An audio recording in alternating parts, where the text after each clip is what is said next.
légende de la fille aux yeux noirs. Qui l'a vu? Qui l'a vu? C'était un aigle noir, comme ta chevelure. Ô fille, que l'amour amène, chaque soir, sous la feuille obscure. Il n'avait pas le cri de ces fauves oiseaux qui chantent leur carnage, ni les ongles d'errant du grand aigle sauvage, ni ses instincts brutaux. Jamais on ne l'a vu becqueter les entrailles de cadavres pourris, ou poser son grand nid dans des pans de murailles, pleins de chauves-souris. Il était noble et fier. Quand ses larges ailes luttaient contre les vents, des éclairs jaillissaient de ses sombres prunelles, ses sourcils mouvants. Les pitons décharnés, les nuageuses cimes, des hauts chênes d'émaux, les antres isolés, les flamboyants abîmes, repères de démons, les nuits noires, les nuits propices au mystère, la foudre et ses carreaux, les charniers ténébreux, les mornes solitaires, la gueule des tombeaux. Tous l'ont vu, tous l'ont vu.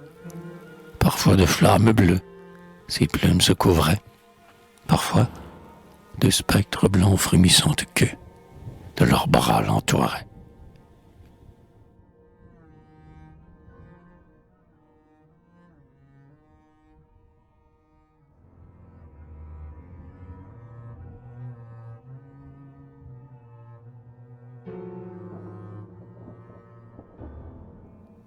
Or, il était, un jour, une fille candide, qu'un fol amour perdit, que sa mère frappa sur son beau front sans ride, que son père maudit.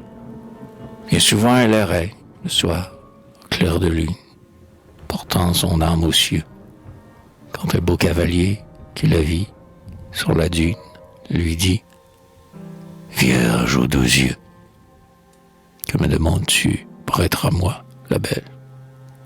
Veux-tu ces anneaux d'or? Veux-tu ces bracelets, cette fine dentelle, plus précieuse encore? Cavalier trop courtois, toutes ces rares choses offertes de ta main éblouissent. Mais va, plus pures sont mes roses, va, passe ton chemin. Désires-tu corset soyeux, blanche mantille, diamants plein tes bras? Tu les auras. Veux-tu, dis-le-moi, pour une fille? Certes, tu les auras. Non, non. Je n'aurai plus les baisers de ma mère. Tes vagues, tes joyaux feraient naître en mon cœur une tristesse amère, source de bien des maux. Garde-les donc. Pourtant, la nuit, au clair de lune, elle venait souvent voir le beau cavalier chevauché par la dune sur son coursier ardent. Elle l'aima, dit-on. C'est ce qui fit sa perte. La fille aux bruns cheveux tenait à ses baisers sur la pelouse verte sa bouche et ses 12 yeux. Son père, la voyant, sous la feuille obscure, lance un blasphème et dit: Par le Dieu que j'adore et qui venge l'injure, que ton front soit maudit, que ton corps soit broyé sous la dent de ton crime. Dit sa mère en courroux, écrasant de sa main cette pâle victime, tombée à ses genoux.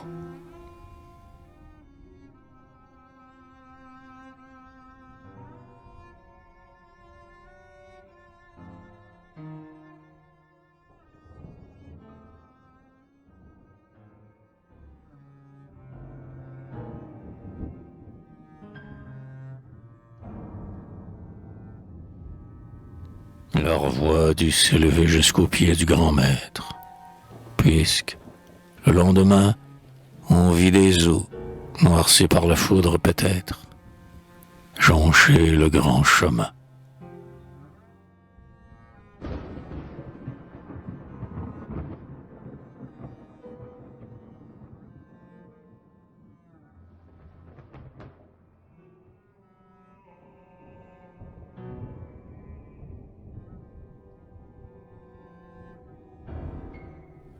À l'heure où le hibou hurle ses chants funèbres, Qui donc gémit ainsi? Qui donc ose venir pleurer dans les ténèbres sur le morne obscurci? Que partent ces éclats de rire, ce phosphore? Pourquoi va-t-il lécher ces deux grandes jaunies que le ver mange encore et qu'il devrait sécher? Est-ce pour voir passer un voyageur nocturne que ce grand aigle noir, là-bas, sur ce tombeau dont il a brisé l'urne, est accouru s'asseoir? Qui sait? Mais chaque soir, quand se lève la lune, deux squelettes hideux, poussant des cris confus, foulent autour de lui le sable de la dune avec leurs pieds fourchus.